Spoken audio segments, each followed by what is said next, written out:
আসুনকে এখানেই তো স্টপেজ। তো এই যে আজকে সোমবারে মা আর বাবু চলে যাচ্ছে বাড়ি। 5:55 ঠাকুরনগর লোকালটা ধরবে।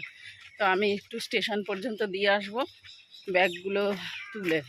আর টিকিট কাউন্টারটাও একদম ওইদিকে হয়েছে না টিকিট কাউন্টারটা, ওই জন্য টিকিটটাও একেবারে কেটে দিয়ে আসবো। তাহলে আর বাবুর কষ্ট করে ওই দিকটায় যেতে হবে না। এই যে আমরা ভ্যানে উঠে গেছি, এবারে বাবু পিছনে বসেছে, আমি আর মা সামনে বসেছি। চলো, অনেক দিনের শেষ আনন্দ। তো চলে এসেছি চাঁদপাড়া স্টেশনে। এই যে ঠাকুরনগর লোকালে মারা যাচ্ছে, এদিকে বসে গেছে মা আর বাবু। আমি এতক্ষণ ভিতরেই ছিলাম, তো এখন ট্রেন ছাড়বে 5:55, তার জন্য বাইরে এসেছি। আর দেখো চাঁদপাড়া স্টেশন উন্নতি হচ্ছে, এখানে সব দূরপাল্লা ট্রেন দাঁড়াবে।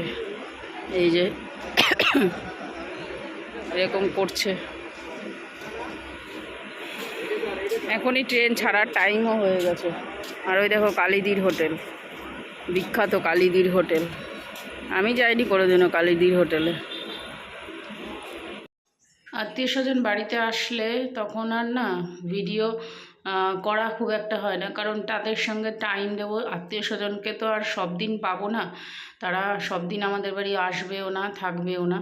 তো যাই হোক, আত্মীয় স্বজনরা এসছে, মানে দিদি আর দিদির মেয়েরা এসছে, ওর জন্য একটু গল্প করতে করতে ভিডিওর কথা ভুলেই যাই। তো যাই হোক, অনেক দিনের ভিডিও অ্যাডজাস্ট করে দিলাম এই ব্লগে। তো এটা 3-4 দিনের ভিডিও একদিনে যাবে। তো সেই দিন রান্না ছিল চিলি চিকেন আর তোমার ফ্রাইড রাইস। ফ্রাইড রাইসটা আমি করেছিলাম, না দিদি করেছিল, আর চিলি চিকেনটা আমি করেছিলাম।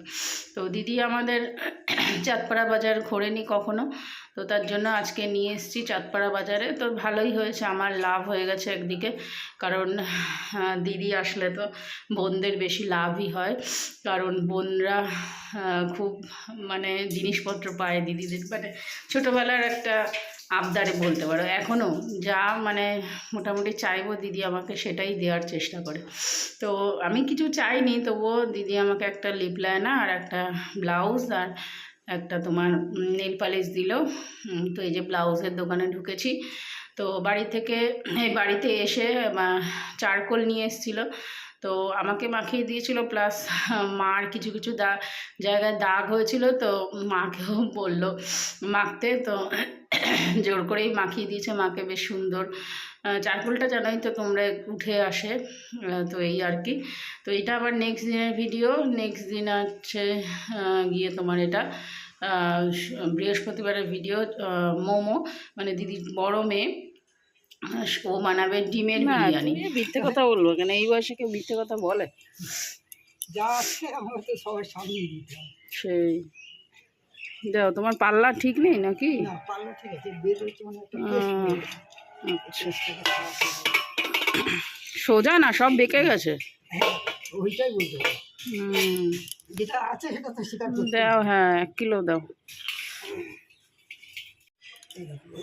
পিছনে সব ছিল। তোদের হয়ে গেছে, গরমের ছুটি পড়ে গেছে? স্কুলে তো সকালবেলা তোদের, বল কী খাচ্ছিস ওই হাবি জাবি জিনিস, সবুজ সবুজ? তো ডিমের বিরিয়ানি আমি ডিমটা আলুটা সিদ্ধ করে দিয়েছি, আর ও সব কিছু করবে। ভাতটা চালটা দিয়ে দিয়েছি, ও সব ধুয়ে টুয়ে নিয়েছে। আমাকে বললো তুমি রেস্ট করো মাসিমণি, আমি করছি। তো এরকম মেয়ে যেন ঘরে ঘরে থাকে সবার। মেয়েই হচ্ছে মা বাবার দুঃখ বোঝে, বিশেষ করে মায়ের দুঃখটা মেয়েই বোঝে। তো দেখো এই যে বিরিয়ানিটা রেডি হয়ে গেছে। এটা হচ্ছে ডিমের বিরিয়ানি, আর ওর খুব সুন্দর রান্না করে, ওর ফ্যাশন ডিজাইন নিয়ে পড়ছে। তো আগামীতে আরও ভালো হবে, আমি এটাই ভগবানের কাছে প্রার্থনা করি, যেন আগামীতে আরও ভালো হয়, আরও তোমার ও এগিয়ে যেতে পারে। আর দিদির ছোটো মেয়েটা পড়ছে তোমার সাইকোলজি নিয়ে অ্যাডামাস ইউনিভার্সিটিতে, বারাসাতে যে অ্যাডামাস ইউনিভার্সিটি আছে, সাইকোলজি নিয়ে পড়ছে। তো যাই হোক, ওদের কথা একটু তোমাদের সঙ্গে শেয়ার করে নিলাম। আর এদিকে শান এখন সকালের থেকে কিছুই খায় না। এখন শানের বহুত নাটক হয়েছে, সকাল দিয়ে খাবেই না, শুধু দুপুরবেলা খায় ওই 12টা 12:30। তাও আজকে দেরি হয়ে গেছে, কারণ আজকে মিমি ওকে পড়াচ্ছিল, মানে দিদির ছোটো মেয়ে ওকে পড়াচ্ছিল জন্য একটু দেরি করে খাবার খাচ্ছে। আজকে 1:30 বেজে গেছে, একেবারে দুপুরের খাওয়াটাই খেয়ে নিয়েছে। তো আমি ভাত বেড়ে দিয়েছি, আর দিদি এদিকে মার সাথে, মানে শাশুড়ি মার সাথে কথা বলছে, আর শান এই যে খাবে, আর মোমোকে বলছি স্নান কর, তো একসাথে সবাই মিলে খাবো।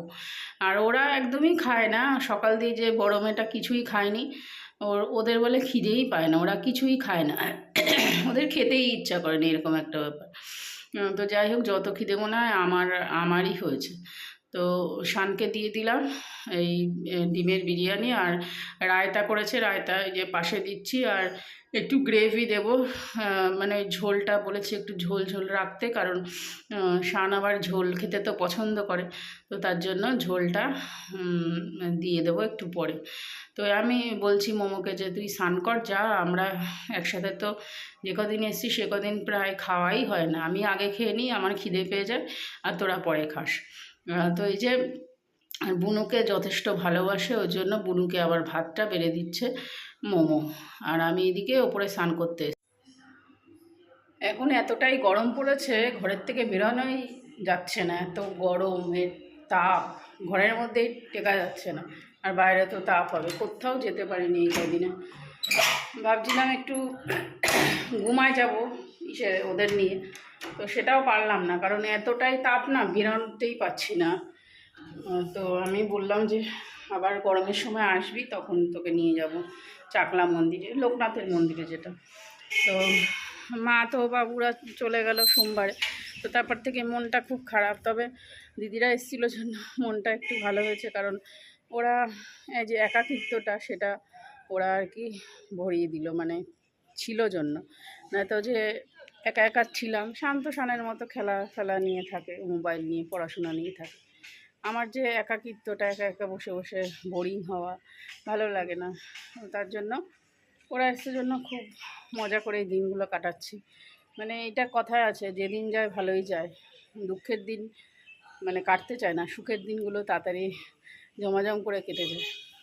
তো স্নান টান কমপ্লিট, এবারে পুজো দেবো, পুজো দিয়ে তারপরে খাবো। এখন মা, আমি আর দিদি তিনজনে মিলে এই যে গল্প করছি গরমের মধ্যে ফ্যানের তলায় বসে বসে।